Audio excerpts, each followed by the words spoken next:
Mickey. Movie stars come first. Tell Granny more juice for Aunt Opal, and Uncle Jake would like another pot of coffee. Right. Now, don't forget, tomorrow it's my turn to serve him breakfast in bed. Well, all right, Jethro. Hurry now. Goodness knows, Jed, I ain't one to complain. But when able-bodied folks have to have their victuals toted up to bed to them, I think it's downright sinful and lazy. Especially when they bear the proud name of Clampett. Well, I reckon movie picture actors like Cousin Jake is used to living a different kind of life from us, Granny. Besides, the young'uns don't seem to mind fetching and toting for him. Hey, Granny, that Opal wants some more juice. Oh, and I'll need this pot of coffee from Uncle the movie star. Jethro, you... My Danish, Jed. You'd think we were the poor relations instead of them two upstairs? Now, Granny, I don't hardly think it's fitting for you to be calling a big movie star like Cousin Jake poor relation.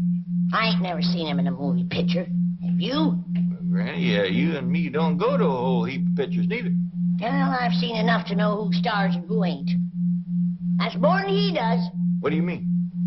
Well, I got to asking him questions last night. He don't even know Hoot Gibson. Go on. Everybody knows who Gibson. He don't. He don't know Dustin Farner, Ken Maynard. He don't even know Jack Hoxie. He was agreeing you. Why, them is the hardest riding, straightest shooting, moving picture stars is. Of course. But do you know who your cousin Jake wants to put in a movie picture? Who? Some fella by the name of Marlon Brando. I kind of admire that in Cousin Jake. Ain't everybody take a chance on a new fella nobody ever heard of. Good for you, Cousin Jake. How long do you think you're going to get away with this movie star masquerade? It won't be a masquerade once I make a picture with Marlon Brando. I'll be a star. You've never made a picture with anybody. What makes you think you can get Brando?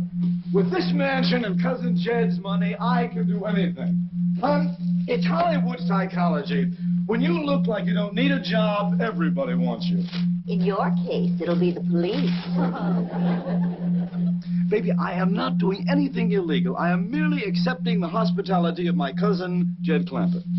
You're also spending his money, and you're not even sure that he is your cousin. Neither is he, which makes it all work out very nicely. How do you know he's your cousin? 'Cause he says so. And the word of a Clampett is good enough for me. His being a Clampett don't make him your cousin. No, but his saying so does. How come? 'Cause he's a Clampett. The word of a Clampett is good enough for me. Hey, come quick, everybody. My Uncle the movie star is about to come down the stairs, and we can all watch it. What for? Does he come down the stairs different from other folks? For a fact, he does, Granny. I watched him yesterday, and he is something else. Hey, come on, Granny. Let's all go watch.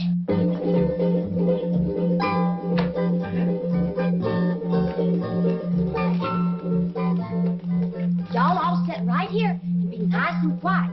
Watch that door up yonder. Pretty soon you'll see an honest-to-goodness, real-life movie star coming out of that door and down them stairs. Well, don't stand in front of my critters. I promised them they could see Uncle Jake.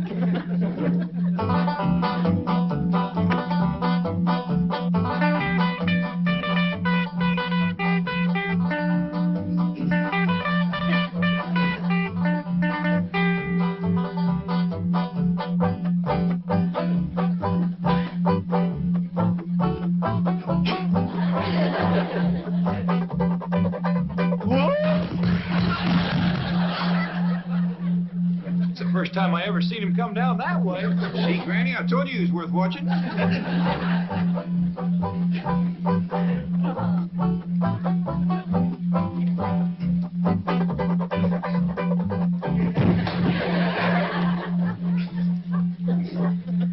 Sure can't take a tumble, can he? I bet you he can get shot off a horse some grand. I still say he ain't no Hoot Gibson.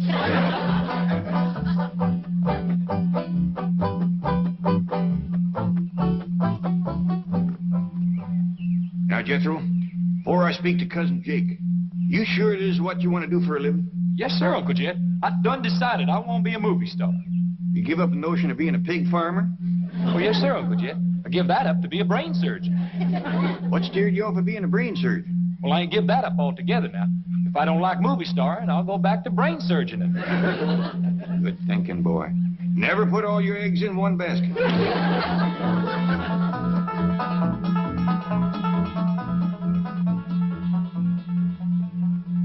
Excuse me, Cousin Jake. I hate to bother you. I know you're powerful busy being a movie star, learning your parts and all, but if you could spare me a minute, I'd like to ask you a favor. Quite all right, Cousin Jed. What can I do for you? Well, I know you're figuring on making a picture with this feller, Brando. Marlon Brando, yes. Yeah, that's a feller. Well, now, Jethro here has got a right powerful hankering to be a movie star. And I figured, since you're using an actor nobody ever heard of, couldn't you just as well use Jethro? Use Jethro instead of Marlon Brando? I'll make it up to you any way I can. Of course, I ain't got much to offer except money, but you're welcome to that. How much money? Much as you need. 5, 10 million? You know, there's a lot of Brando in that boy. It's fantastic. He is Brando. Jethro, let me hear you yell, "Hey, Stella!" I don't know nobody named Stella. Pretend you do. Howdy, Stella. Hey, he took that off real good, just like he knowed her. Cousin Jed, I think that you have come up with a great new discovery. Well, now, I can't claim the credit. After all, it was you discovered he was a great actor. Yes. Well, now, I'll tell you what.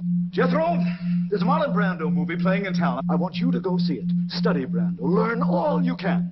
All right? Is it all right, Uncle Jed? Hop to it, boy. Yeah, I want to be a movie star. Well, thank you, Cousin Jake. Thanks a million. Just a minute. I thought you said 5 or 10. Oh, you mean think nothing of it. My pleasure. Where's Jethro going in such an all-fire hurry, bellowing like a bee-stung calf? He's going into town, Granny. Cousin Jake here done made that boy a movie star. Well, then, Cousin Jake here can just do that boy's chores. Granny, movie stars don't do chores like common, ordinary people. They do a lot of special stuff like getting shot off of horses and whooping a whole saloon full of bad men. Ain't that right, Jake? Quite right.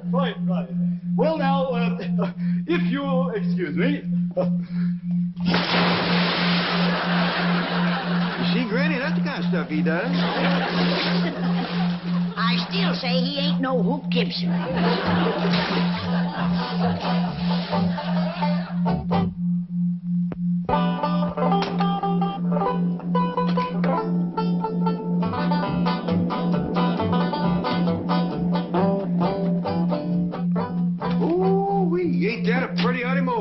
Well, now that you're going to be an important movie producer, you deserve the best. You mean this is for me? With my compliments. Oh, you hadn't ought to done that. I ain't no movie producer. Oh, you certainly are. You're financing my picture, and that makes us partners. You own 20... I am cutting you in for 10% of the profits. No, that sure is nice of you. Jake, I've been looking all up. Whose car? His. Your husband just bought it for me. With what? With the profits from our picture. Yes, ma'am. He's going to star my nephew, Jethro Bodine. Who? Well, among others, dear, among others. I'm also trying to get Rock Hudson, Doris Day, Cary Grant, Liz Taylor. That's a dandy idea. Give a lot of new folks a chance. Oh, Granny says Jethro's gonna be a movie star. Well, I want to be a movie star, too. Well, right here's a fella can do it. Was him discovered Jethro. How about it, Uncle Jake? Can I be a movie star like Jethro? Like Jethro? Yes. It's entirely possible, my dear. With that figure, I figure that with right clothes and makeup, you could be sensational. Opal, take Cousin Jed's daughter into town in Cousin Jed's new car and get her glamorized. At Cousin Jed's expense. Darling, he's producing the picture. Now run along, girls. Spend all the money you need, ma'am. Turn her into a first-class movie star, regular Lillian Gish. Uh-oh. Thank you, Uncle Jake. Glad to do it. Well, I sure am beholden to you, cousin. My pleasure, cousin. Where's Elly Mae? She just got the floor half scrubbed and she run out. She won't be back for a spell, Granny. Cousin Jake here done made that girl a movie star, too. Well, then Cousin Jake can just doggone finish the floor. Granny, like I tried to explain to you, movie stars just don't do ordinary labor. That's right. Thank you. Well, I'll see you later.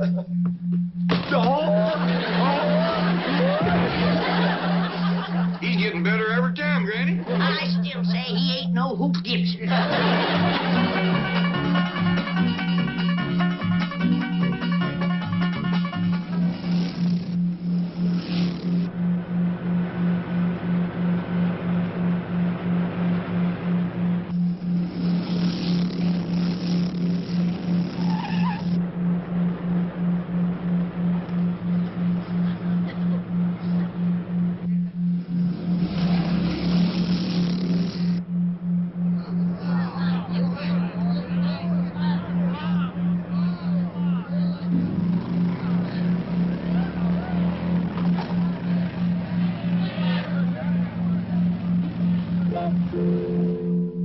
You mark my words, Jet Clampett. You're gonna rue the day you let them two Hollywood slickers move into your house. Granny, I don't hardly think you ought to call Cousin Jake and his woman Hollywood slickers. Well, you tell me. What kind of folks lay in bed till after sunup and stays up till 9 or 10 at night? I got some more wood to cut. And goes around turning young'uns' heads, telling them they're gonna be movie stars. And then they run off from home and leave their chores. Folks, get ready for the treat of a lifetime. I would like to present Hollywood's newest and most glamorous star, that queen of the silver screen, that dazzling beauty, Miss Venus Adore.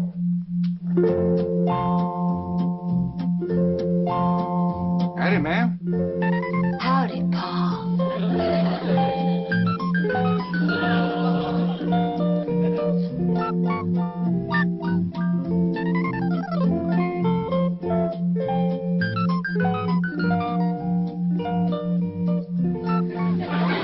Holy jumping toad gizzards, it's Elly Mae. What was it you called her? Venus Adore, that will be her screen name. Well, Jed, have you seen and heard enough? Do you want me to take my shotgun to that rascal? I think I hear my wife calling. If you'll excuse me, please. I thought I'd better keep the engine running just in case. Jump in, they'll never catch you. Oh, very funny, very funny. If I could just figure a way to get around Granny, I'd have it made. Say, did you ever hear of Hoot Gibson? Must be a rock and roll singer. Oh, no. Hoot Gibson used to be a Western star in the old silent days. My mother used to talk about him. Western, so that's what she's so hepped on, with all that talk about Buck Jones, Dustin Farnham. Ah! Clear out of here, you vermin! Oh, did you see that? We have found her. We have found the dance hall queen for the new Hoot Gibson picture. Hey, come on. Opal, take her down to Western Costumes immediately and have her outfitted for the role of Straight Shootin' Jean, the dance hall queen. Oh, I can see that big scene now, with her sitting on the piano, singing her song, and Hoot Gibson comes riding into the saloon on his horse, sweeps her up into his arms, and rides off into... Hold on. You're just wasting time standing there giving me talk like that. I am? Yeah! Let's get going, Opal. If Hoot Gibson needs me, he's got me.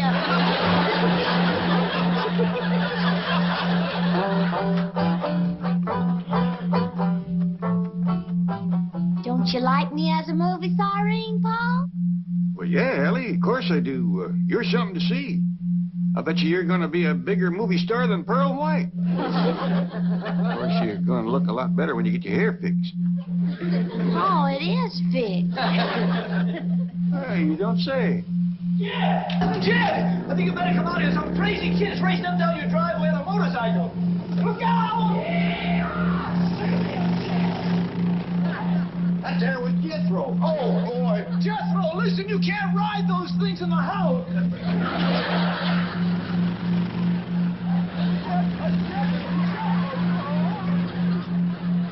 Granny sees Jethro ride that thing. Wait till she sees Cousin Jake. Even Hoot Gibson don't do trick riding no better than that.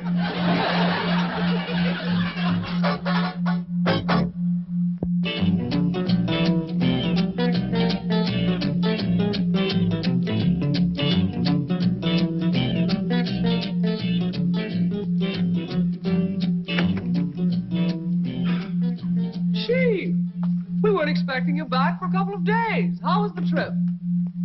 Fine. How are the Clampetts? Oh, fine. That is to say, fine now. There was a little mix-up the day you left, but... No, what kind of a mix-up? Seems there are two J.D. Clampetts banking here. Jake Clampett's an out-of-work actor who is habitually overdrawn. His statement was sent to Jed Clampett by mistake. No. Oh, Jake, it's all been rectified now. The two are now friends. In fact, Jake and his wife are visiting at the Clampett mansion. Hello? Who's this? This is J.D. Clampett. Who's this? This is Milburn Drysdale, president of the Commerce Bank. Are you the actor? Yes, but I already have the financing for my new picture. My cousin, Jed Clampett, is putting up the whole $10 million. Try me next time. All right, Granny, let's try it again. Hook rode into the dance hall, scooped up his straight shooting jeans. Then he rode out from them swinging doors with his pretty dance hall queen. What's her man?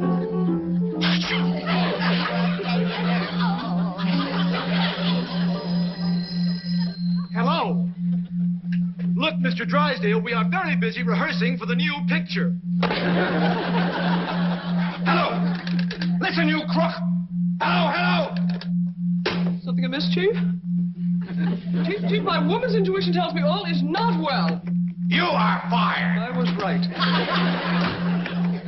As soon as you drive me up to the Clampetts. For reprieve.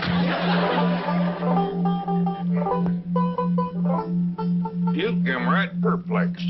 First Elly, then Jethro, and now Granny, all acting like there was chickens got into the corn man. Hi, Uncle Jed. Of course, I could anger myself up and put a stop to the whole thing, but I'd much rather they'd see for themselves how darn foolish they look. Uncle Jed, look, no hand.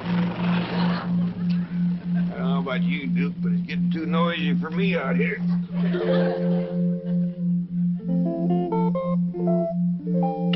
Now, I'm going to show you the Stanislavski method of acting. Make your mind a complete blank, and we'll start from there. Excellent. Now, become a tree. Tree? Yes, think tree. You're green, and you're leafy. You have branches like this.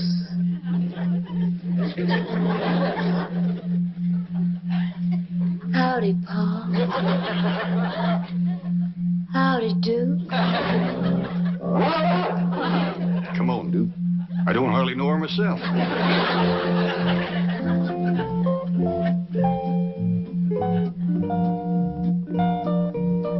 Whoa, Jed, come and listen to the new song I'm going to do in the new Hoot Gibson picture. Let her rip, whoa.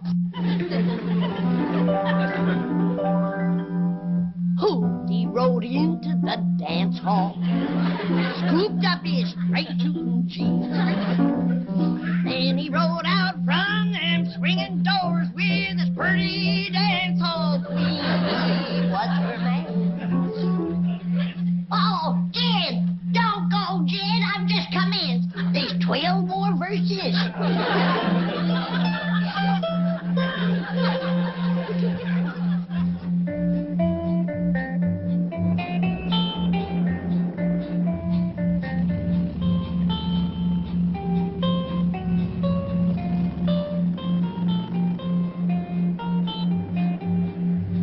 That nut on the motorcycle.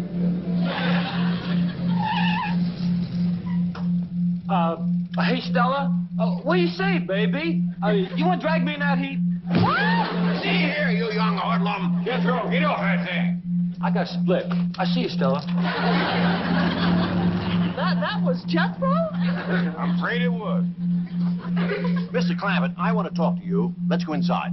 Things is worse in there than they is out here. Well, why don't you both get in? You can talk while I drive. That's a dandy idea.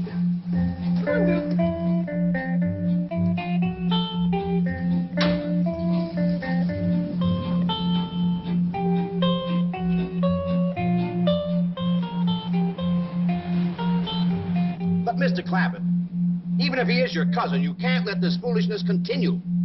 I'd be right pleasured if my family would just go back to acting like my family again. They probably don't realize how ridiculous they appear to others. I tried hinting at it, but it just don't seem to take a hold. Now, the lure of show business has turned many ahead.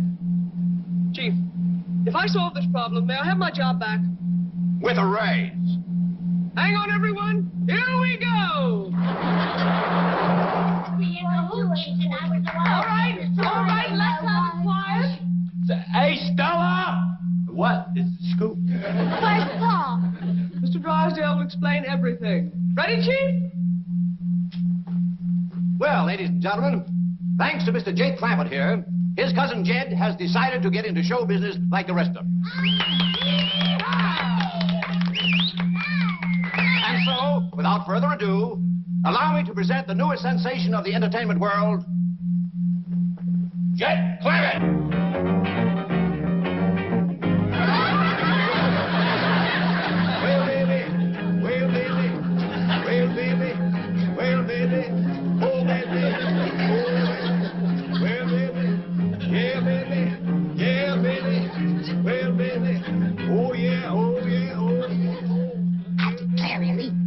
Paul's acting like a darn fool.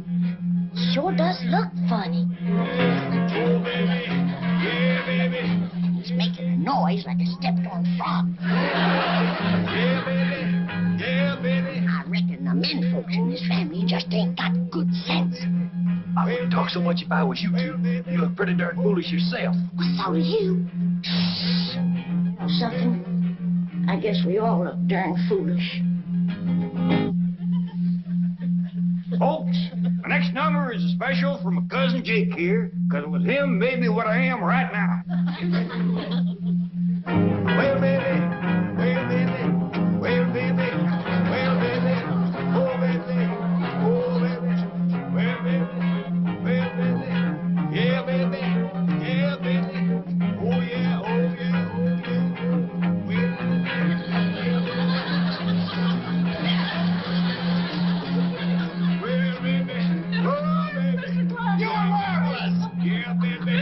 oh, baby.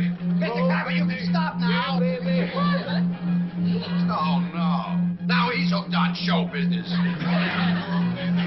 Oh, baby. Yeah, baby. Mr. Clampett! Oh, baby. Oh, baby. Kinda had you scared there for a minute, didn't I?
But she's a young thing and cannot leave her mother. Can she roast a turkey brown?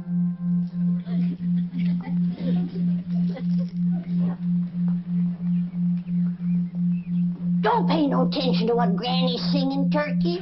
Where'd you go? Here, Turkey, Turkey. Here, Turkey, Turkey. Don't be scared. Granny don't mean no harm. See, I brought you some nice stuffing. I mean bread. Is she fixing gravy too, Billy boy, fixing giblet gravy too for Thanksgiving? Yes, she's fixing gravy too, like her mama used to do. She's a young thing and cannot leave her mother. Can she bake a pumpkin pie, Billy? Hold on, Ellie. Oh, morning, Pa. What you got there? Oh, this here's a raccoon named Elmer. Ellie Mae. Yes, sir, Pa. I know that's a raccoon named Elmer. What you got in the sack? What sack? Sack you toting? Sack I'm toting? Yeah, the sack that turkey just stuck his head out of. Don't just stay out of sight. Hey, come here. Yes, sir, Pa.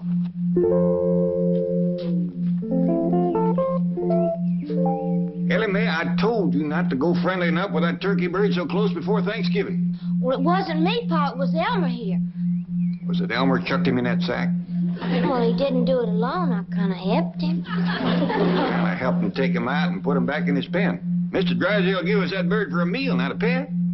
He's awful smart, Pa, and friendly, too. Well, I learned him to shake hands. Well, Ellie, he ain't likely to be going into politics. I'll just take him out the sack, and he can shake hands with you. I don't want to shake his hand. What's going to happen to him is bad enough without him thinking a friend done it to him. Put him back and leave him be. Yes, sir, Pa. Come on, Elmer. Let's put poor old Herman back in the pen. Herman. I declare, Duke, if Mr. Drysdale give us a string of weenies, that girl make pets out of them. Jed, can I borrow that old hound dog for a minute? Well, sure, Granny. What for? The turkey got away, and I want old Duke to sniff out his trail. Oh, you don't need old Duke, Granny. Yes, I do, Jed. My nose ain't what it used to be. It was Ellie let Herman out, the turkey. Herman? Don't tell me she's making a pet out of our Thanksgiving riddles, is she? No, she's putting him back. Well, that's better. It's been a whole year since the Drysdale sat down at the table with us. We got to put on the dog.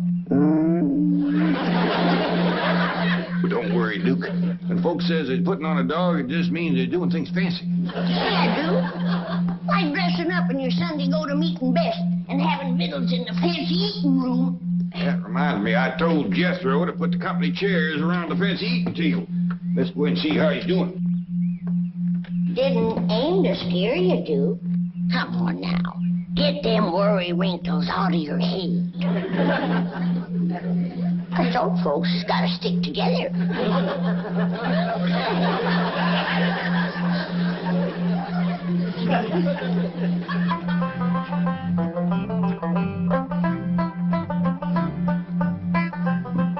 Uncle Jed, Granny, Ellie, me, Mr. Drysdale, Mrs. Drysdale, Miss Jane. How's it coming, Jethro? Oh, fine, Uncle Jed. All right, Doggy, there's one thing you got to say about the folks out here. They believe in building a good, strong eating table. Why, you could serve up a whole barbecued steer on this thing and not bow it down. Oh, yes, sir. Hey, you remember that little fella that came home from school with me the other day? Yeah? Well, he says this here room is what you call a billiard room. And this here table is what you call a billiard table. And you know what I got figured out? What? This here rascal must be what you call a billiard. Doggy, I always wondered what that critter was. Mean looking, ain't he? That's a fact. Judging from the size of his head, he must be monstrous big. I reckon that's why they had to build an extra strong table. You reckon we could shoot one of these sometime? They live around here in Beverly Hills? I reckon so. This little feller says his pa shoots billiards a couple nights a week. Kind of a night, do they? Yes, sir. I ain't so sure I'd want to run into him in the dark. Awful ugly, huh? Well, maybe that's one good thing about catching us a billiard. I don't reckon even Elliot would want to make a pet out of him.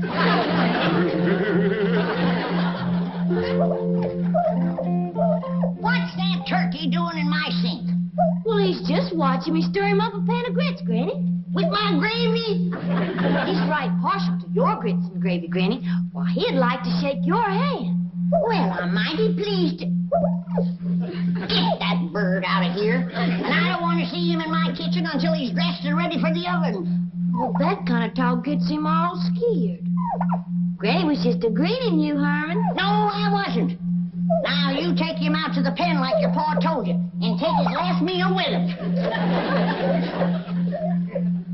Shake hands with the turkey. I ain't grabbing no drumstick that grabs back at me. Look, Granny, Herman's a strutting his feathers for you. Both of you, get out of here. Well, Granny, I'm ready for that gobbler. Oh, praise be. If we leave him around Elly much longer, he'll be wanting dessert and coffee with his meals. All right now, Herman. You ain't gonna let him scare you no more. Is it a deal? Attaboy. Now you do your best to make friends with everybody. Oh, Elly Mae, would you do me a favor? Well, sure, Pa. Would you, shinny up that walnut tree out back there and pick me a nice big sack of nuts? I sure will, Pa, and you can visit with Herman. Yeah.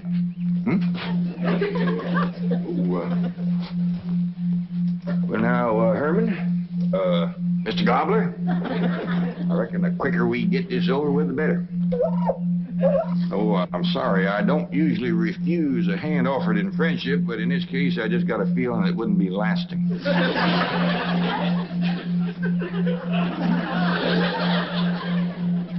No hard feelings.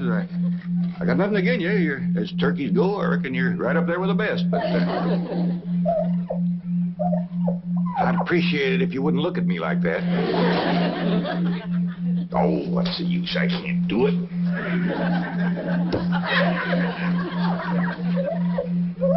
Reckon we just gotta shoot us one of them billiards for Thanksgiving.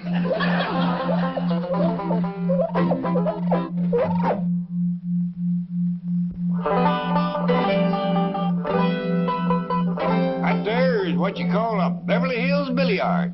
I don't care what you call it. I ain't gonna cook it. Granny, the folks that live here before us must have found it pretty tasty. This here table was built just special for billiards. I don't care. Anything that looks that mean gotta taste mean. Besides, it's too big to cook. Dig you a barbecue pit out back. No, sir. Mr. Drysdale give us a turkey. And I got the stuffing made. And by dings, I want that turkey cleaned and dressed and no more foolishness. I'm sorry, Granny, I just can't do it. Maybe Jethro can. He ain't got acquainted with Herman like I have. Do what, Granny? Clean and dress a turkey. Can you do it? I reckon so. Well, get at it. It's back of the kitchen in that pen. Yes, ma'am.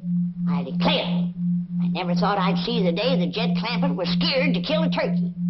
Heaven help him if he ever meets up with a billiard. Hey, Granny, I got the turkey all cleaned and dressed. Let you in. I'm ready. Yes.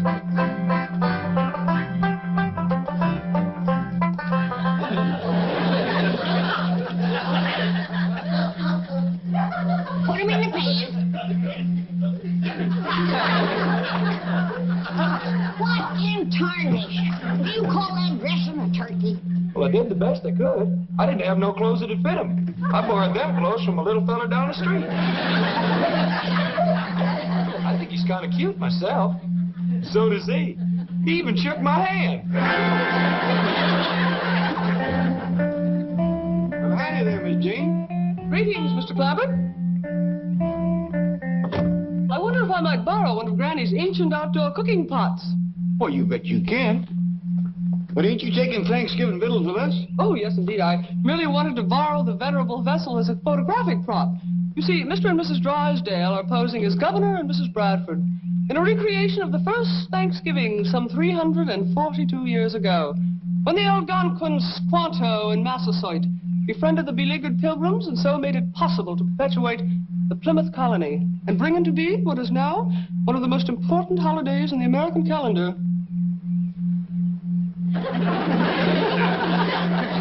What was it you wanted again? Pot. Oh, yeah. I'll fetch you right out.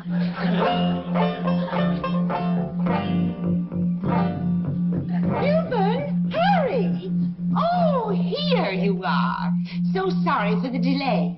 Miss Hathaway is out getting a kettle, and Mr. Drysdale doesn't have his costume on as yet. Paleface Squaw, descendant of Pilgrim. He present when Red Brother bring turkey for feast. Me grateful to Red Brother. Milburn, hurry! What was she talking about? As near as I can figure, she's got a brother who's a communist. What nation you from? You from Mohican? Kennebec? Algonquin? Where are you from? Central Casting.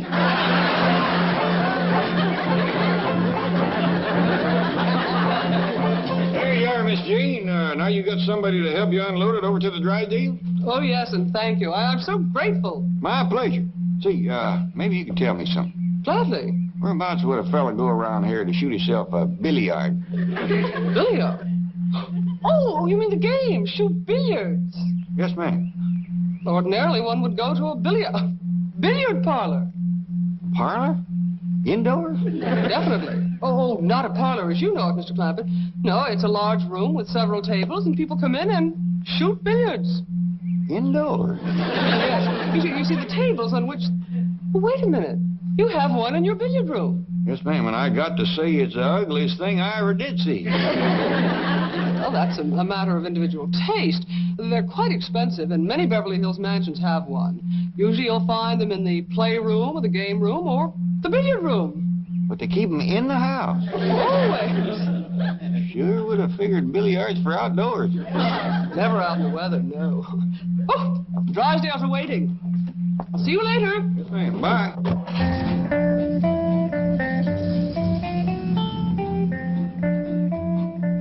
Granny, would you believe it? These Beverly Hills folks keep them big, ugly billiards indoors. And for pets. No. Yeah. Don't that take the rag off in the bush? Sure does. Now you go and take the head off of that gobbler.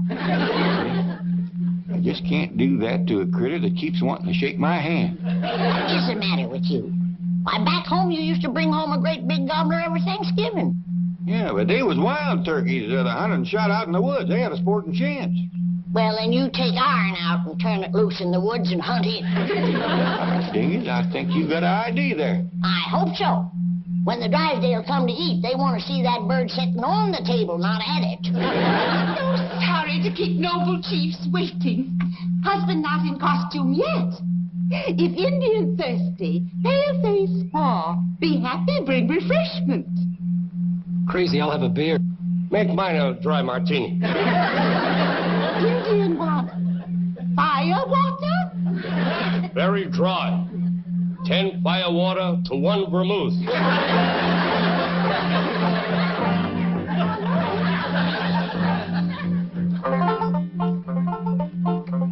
Hey, where y'all going with Herman? Oh, Jethro me's taking him out in the woods to go hunting. Oh, good, he'll like that. Hey, you want to go hunting with us, Ellie? I brung Granny's shotgun. Well, no, Ellie can't do that. She's got to take them walnuts into her granny. And then she's got to go find her granny some hickory nuts. Well, where, Pa? I ain't seen a single hickory tree on this whole place. Well, why don't you try over to the Drysdale? They might just have one. Yes, sir. Why, they ain't got none to Hurry with the hickory nuts. Drive on, Jethro. Bye, Ellie. Bye. Have a good time, Herman. There. We're going to have a very authentic reproduction of the first Thanksgiving. Massasoit? And you are Squanto. No, lady. That's the clown that rides around with the Lone Ranger. Hi-ho! No, I won't do it. I won't. Please, Milburn. Not have my picture taken in this ridiculous getup. But it'll be in the society section tomorrow. Oh, no, it won't. Please, Redskin, help pale-face squaw. Pale-faced squaw, speak with forked tongue. No bring redskin firewater. Hot, Miss Hathaway, quickly. 1 beer and 1 firewater. Dry martini. I could use one of those myself. Grab him! No. Oh, Milton, I'll fix you a drink myself. I just don't want you disappearing again. Let go of me. Sorry, mister. You no pose, we no get paid. Hold still.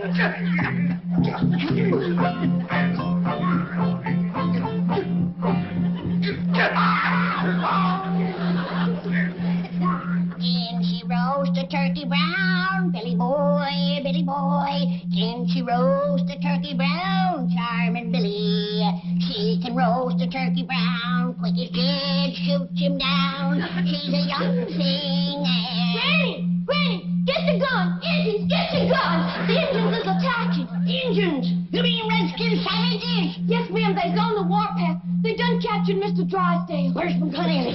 Ellie, where is my gun, Ellie? Jethro took it to the woods with him this morning when him and Pa went hunting. Ah, just like my granny always said. Them Redskins wait until the men folks disappear with the guns, and then they attack. What do we do, Granny? We'll fight them tooth and nail. We'll sell our scalps dear. Come on, child, but protect your hair.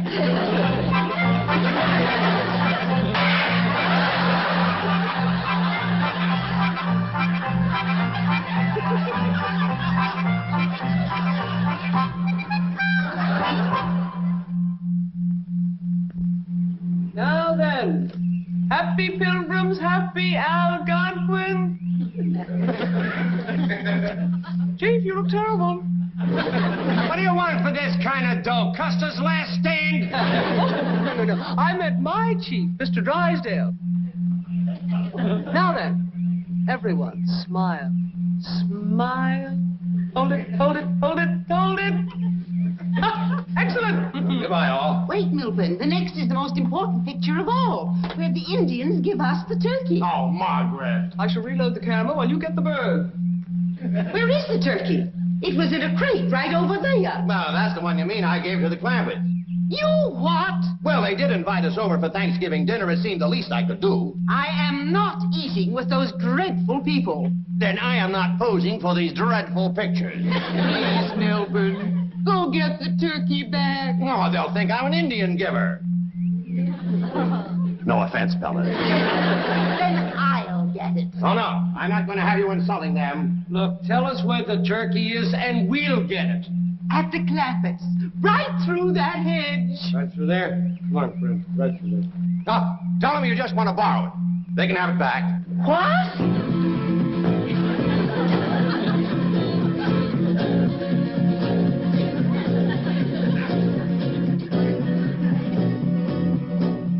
Two of them coming through the hedge. They ain't toting guns. We'll hide and ambush them. Remember now, don't let them grab your hair.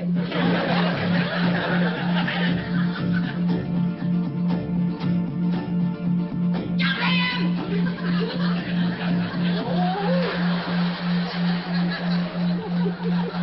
Where everybody go? Come on, let's fight! Let's fight! Well, I reckon we gotta go in and face Granny. She's gonna be powerful mad. Yeah, but Ellie's gonna be powerful happy. With Herman, that's 2 happies to 1 mad. I'm kind of happy myself. So am I, Jethro. Well, let's get him around the back. You fetch the gun. Come on, Herman. Outside of a politician, I ain't never seen any critter so all fired anxious to shake a man's hand.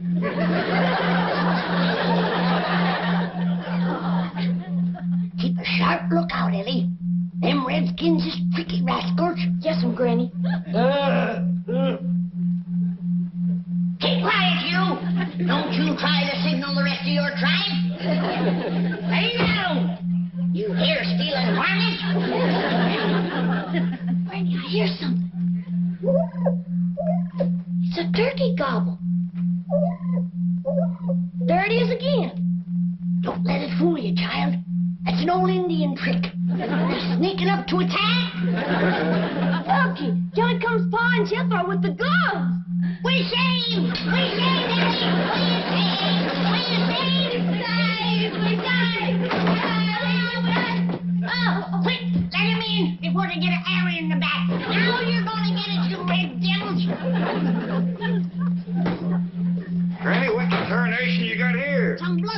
savages, that's what we got here. And don't you never go off and leave us without any firearms, unless you want to come home and find a couple of bald-headed women. Yeah, they tried to scalp us, and we jumped them first. Well, how in the world could there be wild Indians in Beverly Hills? Any place that can have them ornery-looking billiards can have Indians. The next time you get me a job like this, I want stuntman's pay. Injun, I reckon you better stay till my Uncle Jed says you can go. Oh, they is near. Anybody understand Indian talk? Here, have a slug of Granny's rheumatism medicine. Thank you. Get the kinks out of your joints. So, here you are, lollygagging while we're waiting. And you, always after the firewater. You'll never work for me again. If I do, I'll want to read the script first. Me. Well, shame on you. No, I warned you not to come over here and insult these people. I'm not insulting anybody. I'm being insulted. Oh, baloney. What's keeping everybody? The turkey's right outside. Don't you dare touch Herman.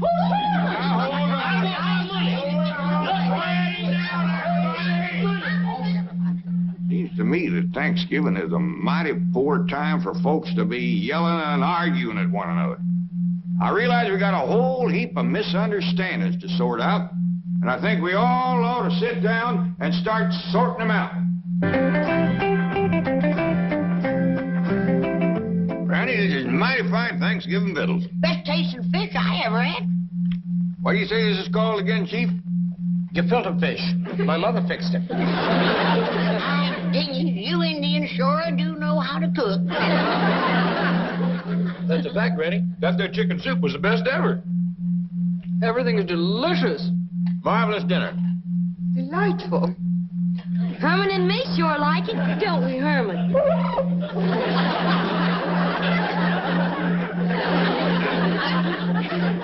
By the way, Mr. Clampett, you know you're eating on a billiard table? Yes, sir, I do. And next year, we gonna have us one of them rascals for Thanksgiving. I still say I ain't gonna cook it.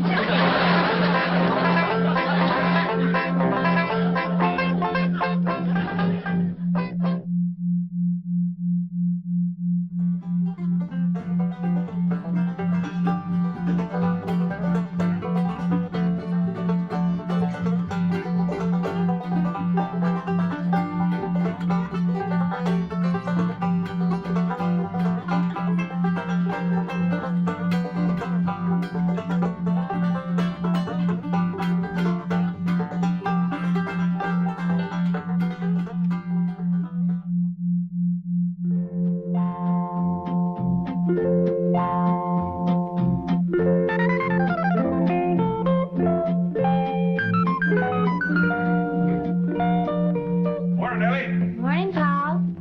Where's your granny? Out by the cement pond.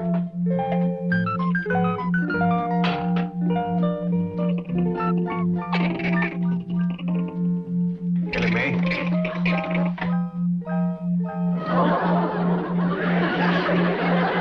I'd like to strike up a bargain with you. What's that, Paul? If they won't eat in my kitchen, I won't eat in their tree. Well, it ain't their fault they're in here. They'd heap rather eating a tree. Then why ain't they? 'Cause Granny's making soap on it. These poor little critters couldn't hardly stand it. Yeah, Granny's lye soap of cooking does give off some right powerful fumes. Miss Jane says it's commencing to kill Miss Drysdale's hibiscus. What's a hibiscus? Some kind of a flower plant. Miss Drysdale's got a prize one that sits right next to her patio. Drysdale place does sit downwind of our pond, don't it? Yes, sir.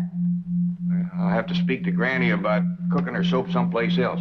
You know, I've seen them fumes bring a full-grown mule right down to her knees.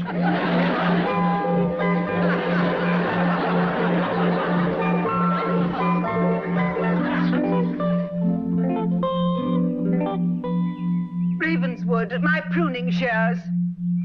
The Dershowitz says it's a losing battle, madam. Unless you can stop those noxious vapors being wafted from the Clampetts swimming area, Your hibiscus will have to be taken out. Go over and speak to them emphatically. Help me up. Begging your pardon, madam. The last time I spoke emphatically, I was picked up and tossed into their pool. Jethro?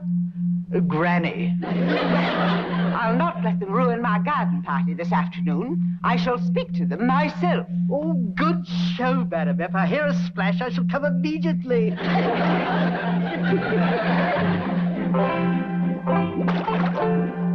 Hey, Granny, some more of the bark off this tree just fell into your soap. That's all right, Jethro. It'll dissolve. Hey, have you noticed some of the branches is turning to mite brown, puckering up? Yeah, I reckon the bugs is after it. Could it be your soap? Nah, bugs won't go near my soap.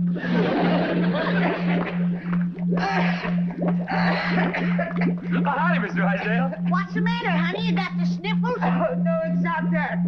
Granny, could I speak to you over there? Why, sure, honey, and don't you cry. Whatever's troubling you, I'm here to help you.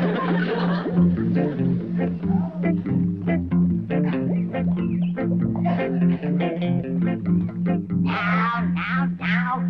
Dry them tears and tell old Granny what's got you to bawling like that. It's your soap. Oh, you can have all you want. Feel better now? It's not that. It's the vapors. Is it bad? Yes.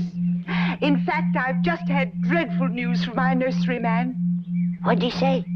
He said unless you do something, he's going to have to take out my hibiscus. No! I'll help you. Don't let them go to cutting on you. Morning, Miss Drysdale. I'm right sorry about your hibiscus. Jed, maybe she'd rather not talk about it in front of you. Oh, no, that's all right. I'm glad Mr. Clampett is here. As you know, your pool area practically adjoins my garden. Yes, ma'am. Well, I'm giving a garden party this afternoon about 3. You will be through cooking soap and hanging wash by then, won't you? Oh, I can be, yeah. Oh, please do. The very best people in Beverly Hills will be there, and I was hoping that you folks would cooperate. Oh, we'd be glad to cooperate. You betcha we will. But even with our help, should you be giving a party with your ailing hibiscus? I shall rise above that. Well, don't let him take it out. I'll doctor it back to health for you. Thank you. Perhaps tomorrow. Now remember, the party is from 3 until about 5:30, and I'll appreciate it if all of you will be as inconspicuous as possible. Perhaps Jethro could drive you around in the truck. Oh, no need to do that. We can walk over to your place. And we'll be on time, too. 3 o'clock sharp. Granny, this poor little critter just can't stand no more of your soft cooking. Well, let him go some other place then. Take him over your place for a while, Miss Drysdale.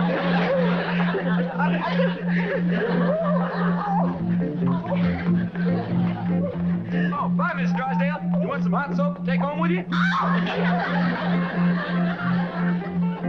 Your soap's done, Granny. It's commencing to thicken. I'll put the fire out. Thank you, Jibs. Now, Ellie, get rid of that skunk and start taking down the clothes. We gotta all pitch in and help Miss Drysdale with her party. Is she having a party? She is with our help. Poor woman. She has an ailing hibiscus. I know, Miss Jane told me.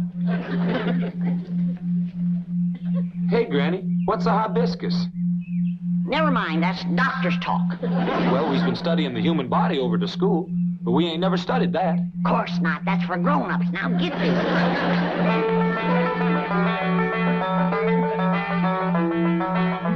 No, Ellie.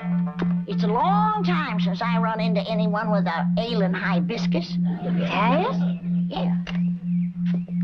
And a funny thing, not everybody has them in the same place. Well, I reckon that's so. Yeah. Did Miss Jane happen to mention where Miss Drysdale's is? Yes, ma'am, Granny. She says it's right next to her patio.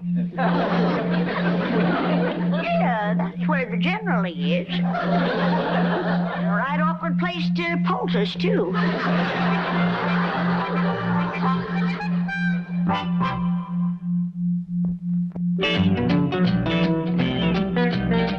And I might add that the construction of high-rise buildings in the Beverly Hills area is a contributory factor in the financial Who let these tramps in? Get out of here! See here, you derelict, you... Oh, Mrs. Drysdale, Ravenswood. Here, Milburn, have a scotch. That's only a toy. I was handed the real thing. Margaret, what's the meaning of this masquerade? It's a graphic illustration of what will happen this afternoon unless you do something about those hillbillies. What do you mean? They're going to crash my formal garden party. Oh, nonsense. They couldn't care less about that tea-sipping poodle pack you run with. That's true. They think they've been invited. And I warn you, Milburn, if they ruin my garden party... Now, Margaret, will you relax, dear? I'll solve this problem just as I've solved dozens of others. Now, you and Ravenswood run along home and I'll handle everything, all right? All right. Sir. And please take the freight elevator.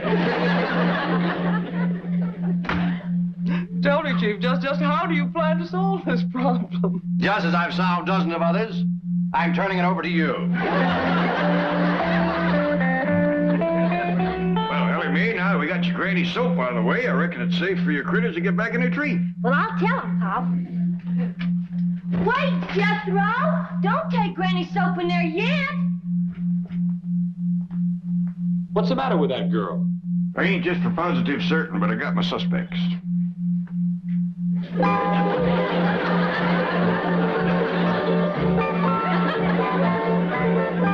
was right. Her and her critters. Uncle Jed, it was getting so I couldn't even go swimming in the cement pond. There were so many of them. But I fixed that. What'd you do? Well, I seen this great big rubber alligator at the store. So I up and bought it and put him in the cement pond. There ain't been a gooder near it since. Them little fellers are right shy of gators. Come on, get away from here. I got victuals to cook for Miss Drysdale's garden party. What's a garden party, Granny? Oh, I ain't sure I know. You, Jed? Yeah, I've been studying on it some, and I think I got it figured. What you got figured? Well, when folks has a barn-raising party, everybody comes over and helps you build a barn. When you have a quilting party, everybody gets together and makes a quilt. So I reckon when you got a garden party, everybody comes over and makes a garden. That figures. Jethro, you and me got to get the shovel and the spade and the tater fork all honed up nice and bright. Because chances are these Beverly Hills Society folks is going to show up with some fancy, shiny tools. Come on. Just a minute. Just a doggone minute. What's the matter? Well, when I wanted to plow up our front yard and make a garden, it was the Drysdales that said I had an order. Now, how come they's making one? I think I got that figured. What you got figured? I hear tell Miss Drysdale is overpowering fond of flowers. I reckon she wants to make a flower garden. Yeah, that figures. I reckon so. Come on, Jethro, the ground will be turned. Yeah, that figures.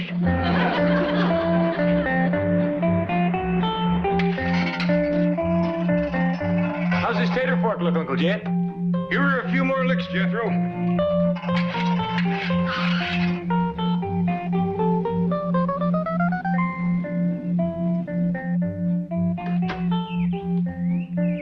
Greetings, Mr. Clampett. And greetings to you too, Jethro. You're looking handsome as ever. It looks as though you've decided to forego Mrs. Drysdale's party. Oh, yes, ma'am. We's all for going. No. I mean, it looks as though you are not going. Well, we wouldn't want to disappoint Miss Drysdale. She invited us special. And she'll be glad she did when she sees me get going with this. Nobody can swing a fork like this young'un. Jethro, I know how much you like food, but that is ridiculous. Jed, Wilder.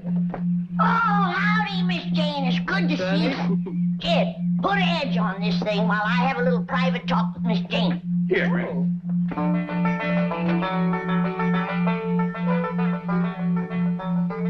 Now, what is it, Granny? I promised Miss Drysdale that I would do my best to doctor her hibiscus. Oh, that's wonderful of you. I know she's terribly worried about it. Yeah, the poor thing was crying the last time I seen her. Tell me, just how bad is it? Well, I'd say it's about half gone. No! Yes, one side is withered and turned brown. Oh, this is going to take some doing to save that. Yes, the nurseryman is in favor of just taking it out completely. No! I told Miss Drysdale that. Don't let him do that. Cutting something out is the last resort. No, I'm sure Mrs. Drysdale agrees with you. She wants desperately to save it. She's had 2 blue ribbons on it. Don't you tell her I told you. That ain't going to help nothing. There you are, Granny. You can split up frogs here with that. Oh, thank you, Jed. Come on out to the kitchen, Miss Jane. I'm mincing me some crawdads for Miss Drysdale's party. Oh, no, wait. That's what I want to talk to you about. Please don't go. What? What? And disappoint Miss Drysdale? Just when she needs us? And we give our promise? Please believe me, you will not enjoy it. Well, this is a poor time for us to be thinking of our own enjoyment when you know who has got a withered you-know-what. Jed, everything's honed and sharpened. Howdy, Miss Jane. Are you going to the party? No, Ellie, and I hope none of you will go either. What? What's got into you? Now, hold on, everybody. I'll handle this. Miss Jane, you know how fond we are of you. You've been a good friend to us, but I reckon the time has come when we gotta do what we know is right, and we're going to that party. All right, if you insist. But you can't go to a garden party in those clothes. Oh, of course not. We're gonna put on our old clothes. Old clothes? Yes, ma'am. You can't expect us to do gardening work in our good clothes. But you don't garden at a formal garden party. What do you do? Stand around and sip tea and listen to music and boring conversation. Now, do you still insist upon going? All right, but first, will you do one thing for me? Chief, I would like you to meet a society family who are on their way to your wife's formal garden party. Are you kidding? I've got no time for those professional tea tasters. I think you're going to like these people. Entree.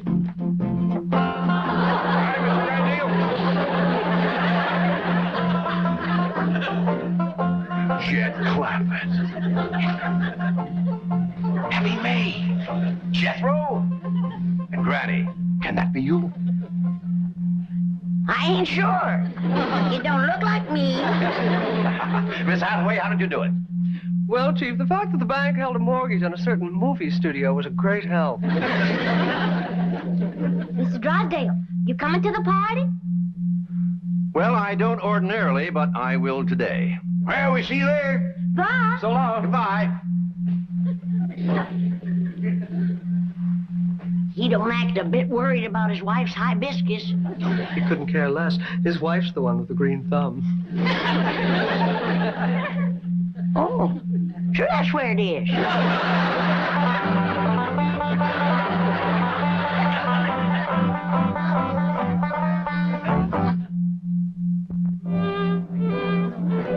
hello, Millicent.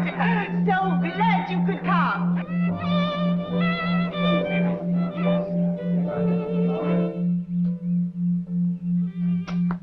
Come on, Uncle Jed, the party's starting.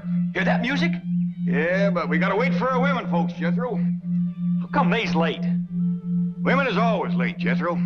How come? No man can answer that. Probably no women neither.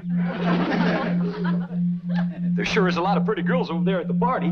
Can I sweet talk me one, Uncle Jed? Chances are she'd be with a feller. If I whoop the fella, can I sweet talk her then?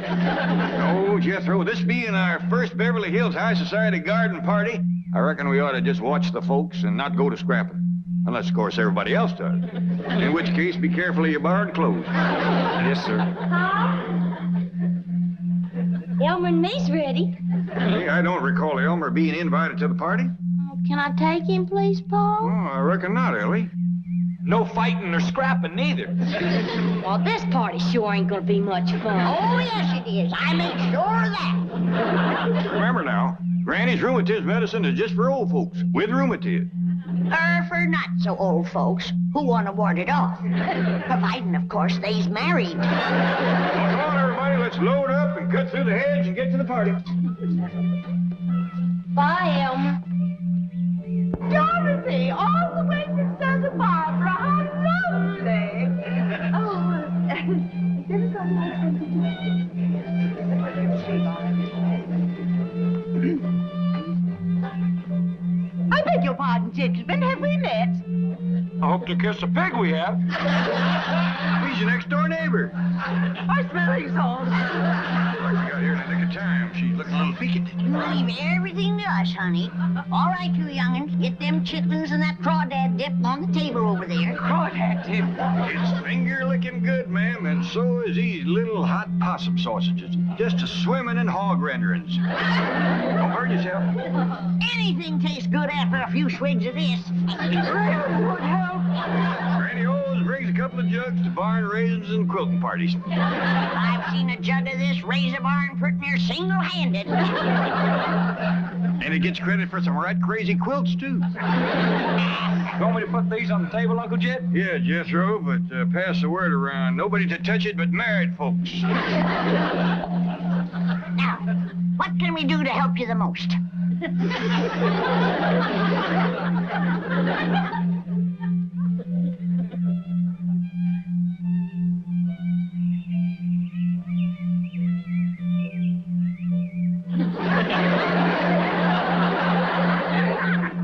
How soon did she say the overflow would commence to overflowing over here? She didn't see no particular time, Jethro, but when it commences, we's in charge of it. I'll see how it's going over there. My possum sausages will be stone cold.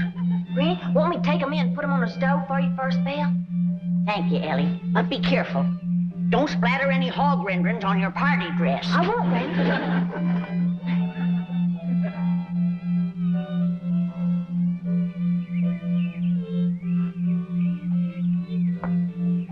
I don't blame them young'uns for getting restless. I'm getting a mite squirmy myself. Me too. Granny, I'd ask you to dance, but that is the sorriest dancing music I ever listened to. Only one thing sorrier. What's that? It's stuff they call fruit punch. It don't have much body to it. Tastes like it was drawn off a barrel of rainwater that some apples dropped into it. Beautiful. Ed, you know what that stuff needs, don't you? I sure do. At least the overflow folks will get their whistle wet proper. Uncle Jed, how's the party going, Jethro? Terrible. Everybody's just standing around. The only one moving's that fiddler player. He's moving? Yeah, he keeps walking up to different people playing in their faces, and they still won't dance. Well, it ain't altogether their fault, Jethro. He plays that thing like he's stove up with rheumatiz. Uncle Jed, I'm getting tired of standing around these here clothes. Can I go swimming? Yeah, I reckon so, Jethro. Granny and me take care of the overflow. Yeah! Judging from what showed up so far, that alligator in the pond can handle them. Alligator!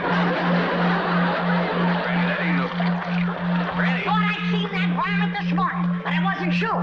Granny! That ain't no real live alligator. It ain't now. I blowed a hole in him you could swim a catfish through.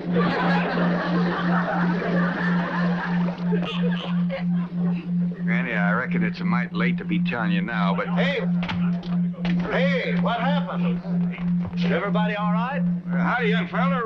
My name is Jed Clampett. Kirk Massey. And this here's Granny. Howdy. How do you do? Hey, we've been listening to you sawing on that thing. Kind of sluggish, ain't it? Well, that's what they want over there. Well, it ain't what we want over here. Now, come on. We got the overflow here. Come on, let's liven things up a little bit. Well, may I have some of the punch for I recommend it. Come on, everybody, get some punch. Here comes the hot sausages. This here is my daughter, Elly Mae, and that young fella carrying the sausages is my nephew, Jethro. Well, howdy. Wow. Hey, Fred. Howdy. Wow, hey. Hey, Doris. Hey, fellas.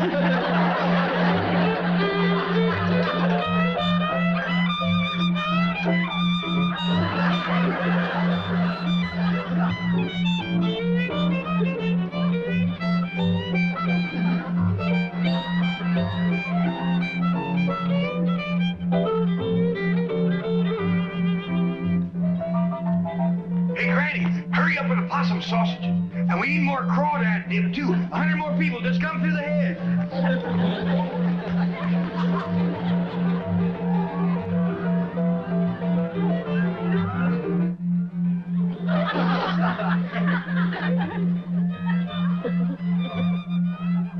Ravenswood, did you find anyone in the house? No, madam. It's as deserted as the garden. Oh, Madam, might I have the rest of the afternoon off? what? Oh, yes, I suppose so. Oh, thank you, madam. Party over so soon? It's only 4:30. Those dreadful hillbillies have stolen all my guests, all 300 of them.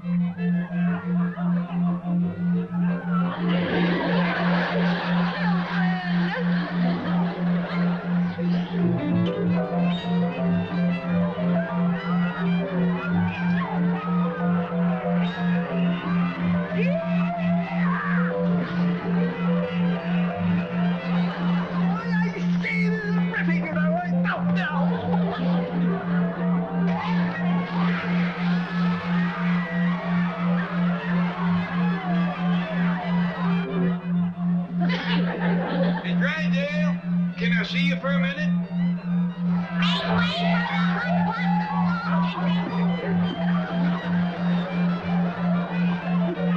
Dear former hibiscus gin. Any party, Miss Drysdale? Thank you, Mr. Clampetts.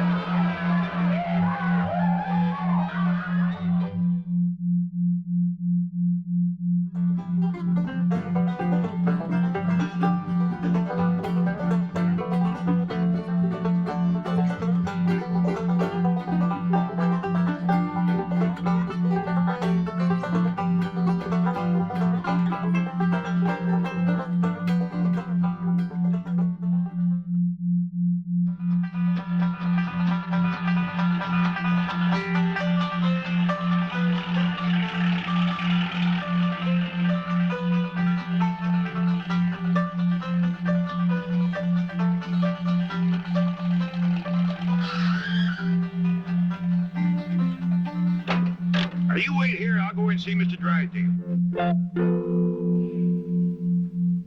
Letter to Mrs. Radner Fenwick.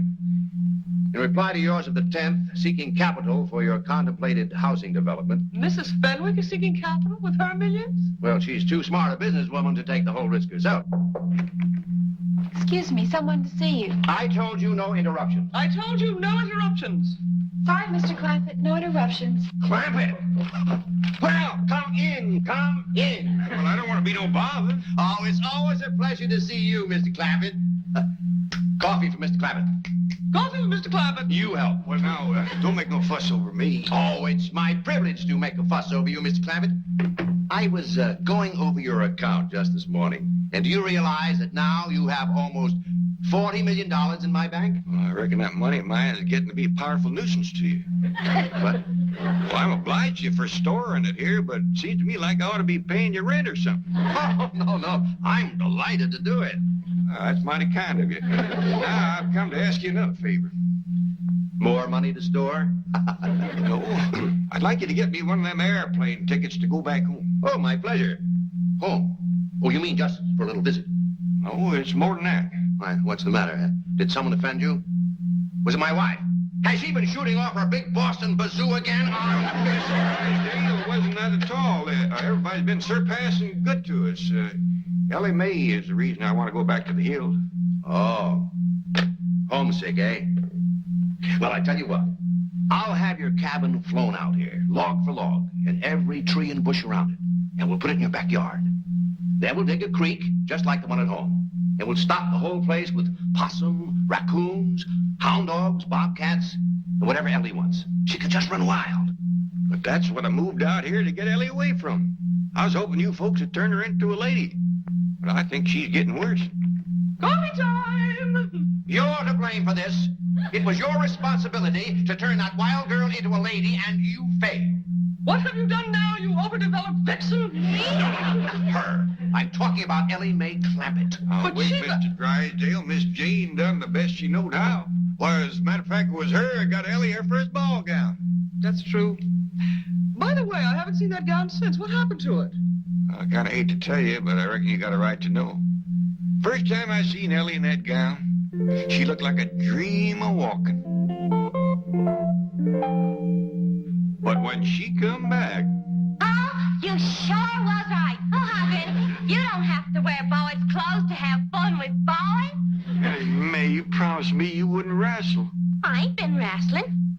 And what have you been doing in your ball gown? Doing what I'm supposed to do, playing ball. Oh, I made 2 touchdowns and kicked 3 field goals. Granny gave that gown a good scrubbing with her lye soap and patched it too. But it never looked quite the same after that. Mr. Clampett, we have failed you. And when I say we, I mean you. But Chief... Don't argue with me. What are you standing here for? There's work to be done. But I just... Don't argue with me. It's like I'm causing a lot of trouble for folks that ain't to blame. Now, if you just give me that airplane ticket... No, Mr. Clampett. We'll work on Elly May. We'll polish her. No, Elly May don't take a polish real easy. We'll have to face it, gentlemen. Elly May is a wildcat on wheels. Oh, you heard about this morning, did you? Heard what? Elly being on wheels. Wheels? Granny and me was having a cup of coffee.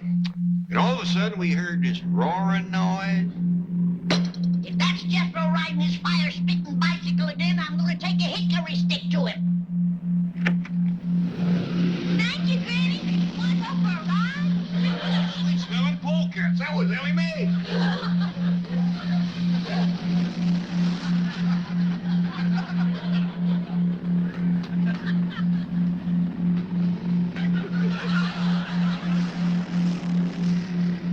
Shut that door, Jed. I'll cut through this way and snatch her off that contraption and paddle her reach in. Granny, get out of the way! Do I blow?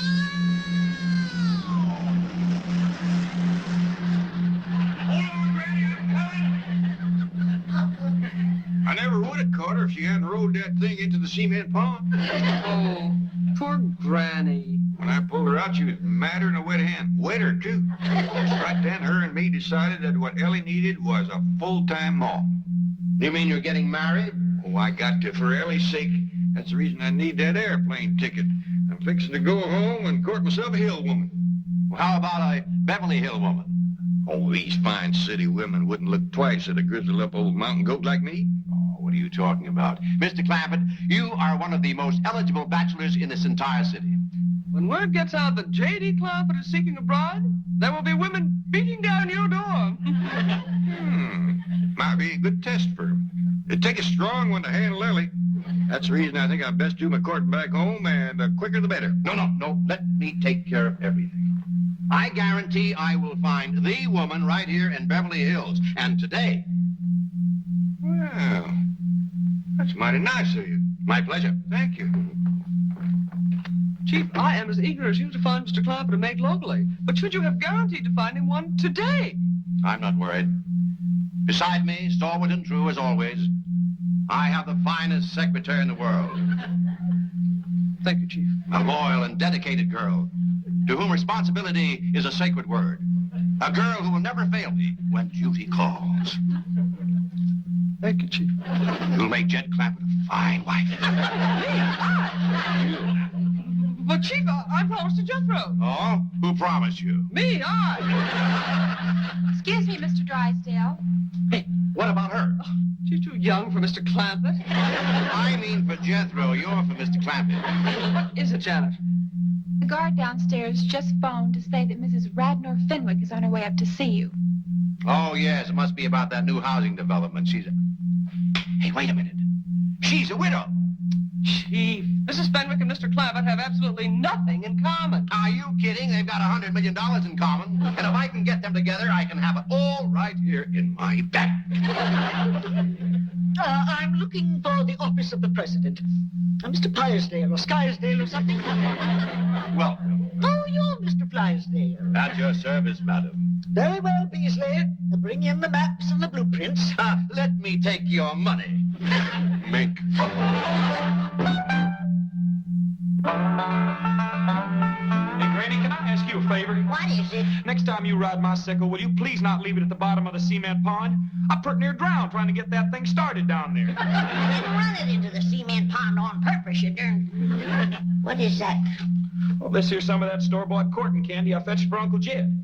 Praise be. The quicker he gets home and courts a good stout woman to tame that daughter of his'n, the better. Well, I think he's fixing to do his courting out here. Beverly Hills? A city woman? I think so. He's upstairs right now putting on his courting clothes, and he sent Ellie Mae out to pick him some posies.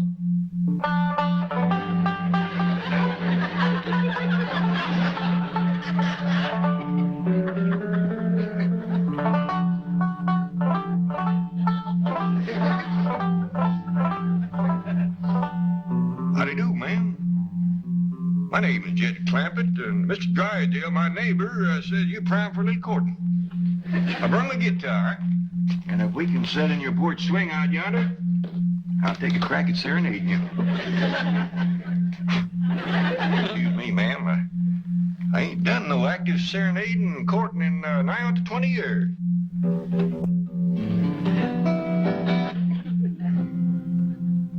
Oh, my darling, oh, my darling, oh, my darling. What's all this nonsense about you courting a city woman? Well, it was Mr. Drysdale's idea. Well, it ain't worth shucks. City women is spoiled rotten. Mr. Drysdale's gonna cull through a bunch of them and trot out the best of the lot. Yeah. All they think about is smearing themselves with beauty grease, fancy-smelling renderings. Why, if you was to hug one of them, she'd squirt out of your arms like a broom pit. Well, at my age, I don't figure to do a whole heap of hugging. What do you mean, your age? Why, you're a fine figure of a man. A heap too good for these Beverly Hills society women. Jed Clampett speaking. Oh, howdy, Mr. Drysdale. You got any prospects for me? Indeed, I have. Ever hear of Mrs. Radnor Fenwick of Fenwick House? Fenwick, Fenwick? Oh, yeah, that's the widow Fenwick. Got the skinny daughter named Cynthia. That's the one. And she's very interested in you, Mr. Clampett. Very interested indeed. Well, you don't say. Granny, you remember the widow Fenwick? Yeah, and you ain't gonna get no dowry out of her. She's poor as a church mouse. Honeymoon Lane. That's a very appealing name for a subdivision. I'm out to attract the young married. Let others build for senior citizens. I want those long-term mortgages with interest payments that never stop. How much will the project cost? $100 million. Oh, I'm not risking one penny of my own. Well, my contribution is the idea, the experience, and the know-how. Oh, Drysdale. That's Drysdale, Mrs. Fenwick. D-R-Y, Drive. Yes, so am I. How about some tea? Good idea. Well, what news? Mr. Clampett is very interested indeed. Just how interested? I will need $10 million to get this project rolling. Well, I believe I could recommend that as a good sound investment. Splendid. Provided you and Mr. Clampett hit it off personally. Personally, this is business. Well, Mr. Clampett is that kind of man. And it is important that his family like you, too. I've no time to socialize with those eccentric hillbillies. I have here my general contractor's license. I'm ready to start bulldozing. Mrs. Fenwick, both you and I know that those first $10 million are very hard to come by. No. Very well, but remember one thing. I control this honeymoon lane venture. I'm not having anyone tell me what to do with their money. Jed, I still say that you ought to go back home to do your courting, where the woman could bring you a dowry. You can bet dollars to dumplings that widow Fenwick ain't gonna come through that door leading no big fat sow. Well, now, Granny, a dowry ain't everything. The widow's got experience. She raised a daughter of her own. You remember Skinny Cynthia? I do. Here's your courting candy, Uncle Jed. Oh, thank you, Jethro. Put it in the truck and put my guitar in there, too. Because Ellie fetches my flowers, I want you to drive me over to the widow Fenwick's. Is that who you're going to court? That's what I'm starting with. Well, Uncle Jed, now that you're here in Beverly Hills, why don't you court one of them Hollywood movie stars? Well, if things don't work out with the widow, I might just ask Mr. Drysdale, can he fix it so I can meet Lillian Gish? Maybe even Mary Pickford. Now you're talking dowry. I bet you that Mary Pickford is good for a herd of milk cows and a barn full of setting hens.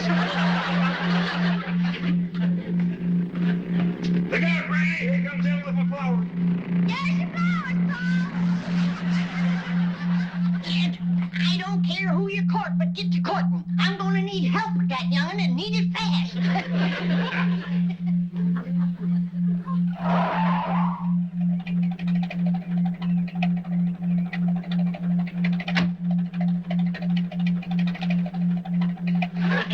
How come you're wearing that? I want my court and derby to blow off and get dented. Quick as we get to the winter's house, I'll change back. Drive on.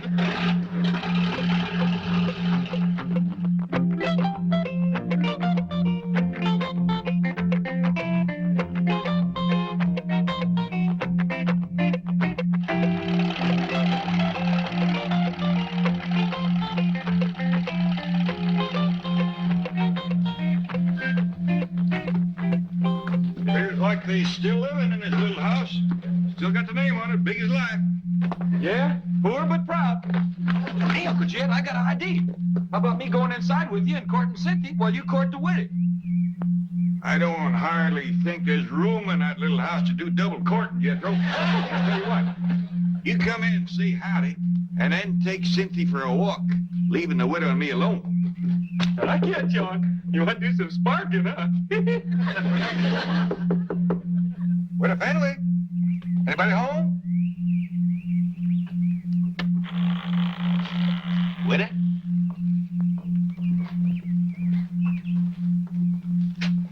Don't appear to be nobody home. A hot diggity dog. Now you and me can eat the candy. Get out of there. Come on, let's go.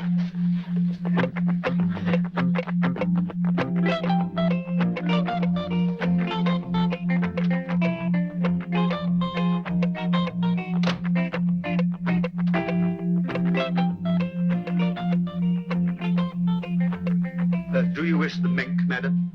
No, I think it's better psychology not to appear too affluent in front of these hill types. However, I will take blue chip. M's always makes such a good impression. Wait in the car. I'll telephone if I need you. Very good, madam.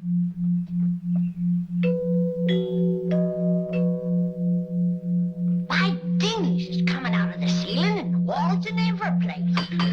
Somebody always comes to the door when that music plays. I reckon that's what brings them in. They hear it playing out on the street. Want me to go see who it is? I'll do it. You get that contraption out of here.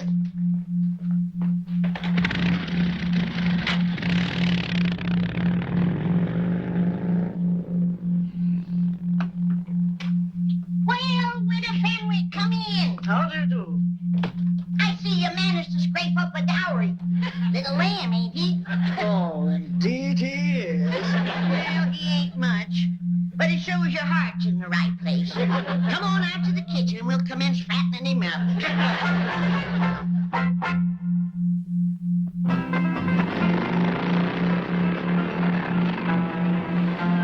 Hey, Elly, you bring my sickle back here. Now, quieten down, Jethro. Looks like we got company.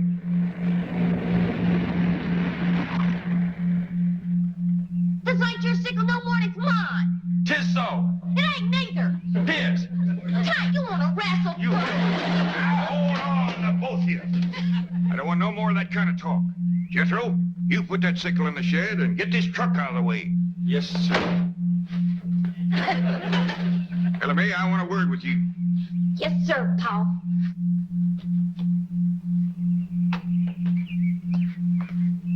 I'm fixing to court you them all. Not bad. Is that why the widow Fenwick done come over? She here? Sure is. Mr. Beasley yonder brung her over in his new car. Beasley, huh? I sure hope Mr. Beasley ain't got first call on the widow. Wouldn't want to be grazing in another man's pasture. Especially him being a soldier in uniform. Oh, splendid you've returned. Howdy, widow. I reckon I was at your place when you was coming over here. Well, we're together at last, and now we can make up for lost time. Hey, why don't you go out back and see if your granny needs some help? Sure, Paul. Well, widow, seeing as we ain't at your house and we's over here, you mind stepping into my parlor? The sooner we get down to business, the better. Sure don't beat around the bush, man. Mr. Clampett, may I ask you a question? Yes, ma'am. Your banker tells me you're worth $40 million. Well, that's what I hear, give or take a few million. Why do you drive around in that truck and dress as you do and eat grits and hog jowls? Well, the way I look at it, Witter, if you got it, spend it.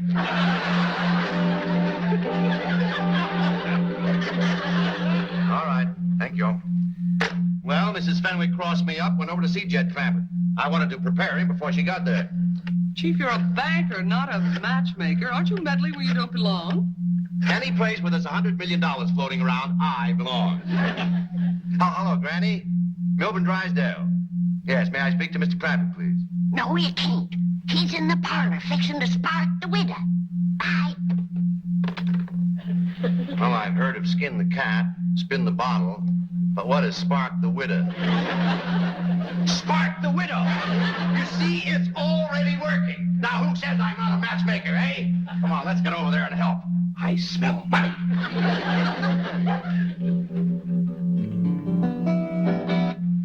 Now, Mr. Clampett, what are you doing? Can't we get to my proposal? Well, ma'am, I kind of like to tune up, sing you a song or two first, kind of get you in the mood. I'm in the mood. Sorry, but I ain't. When I go to court, I always like to build up to it gradually. But you're not going to court.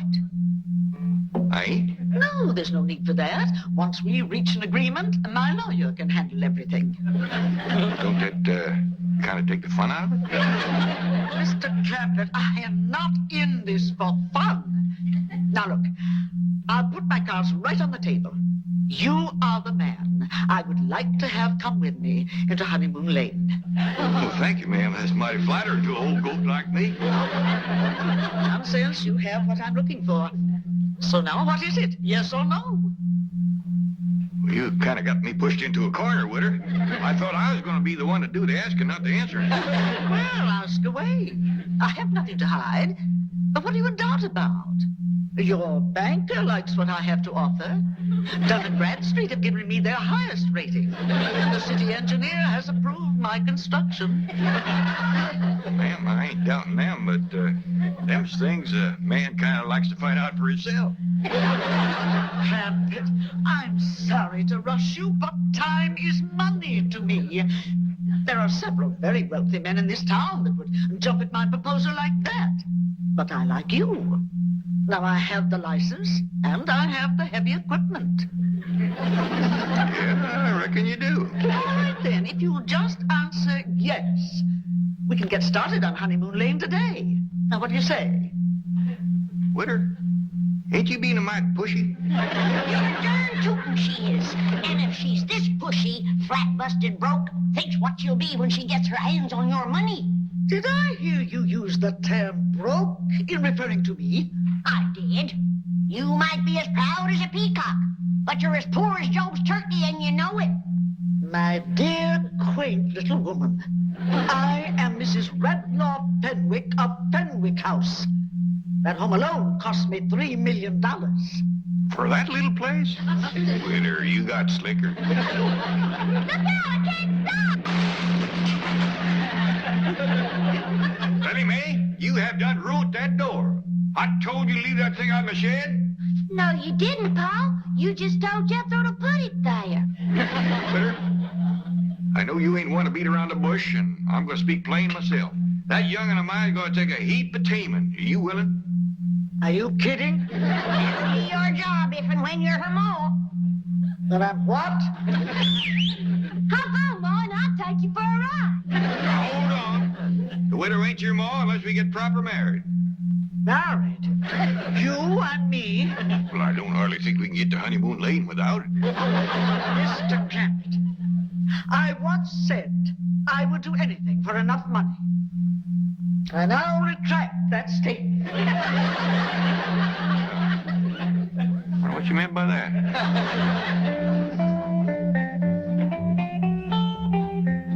Mrs. Fenwick is still here. That's a good sign. She and Jed must be hitting it off. Ah, Mrs. Fenwick. Out of my way, dry pail. Did something go wrong? That hillbilly untouchable irreproachable wants to marry me. Me! You can't blame him, Mrs. Fenwick. You're a ravishingly beautiful, devastatingly seductive woman. You are intoxicated. Just a minute, Widow Fenwick. Oh, my darling, I almost left you come to my arms. I'm sorry, Widow. I just don't think we'd hit it off. Here's your dowry back. Widow Fenwick, sometimes the happiness we're looking for is right in our own backyard. Now, you take Mr. Beasley there. Thank you, I shall. Quickly, Beasley, take me home. Oh, it's just all so confusing. Kind of a skimpy dowry, but don't set too much store by that. How long you been in the service? 15 years, sir. That long, huh? Well, maybe now with a good woman behind you, you'll soon have some stripes on them sleeves.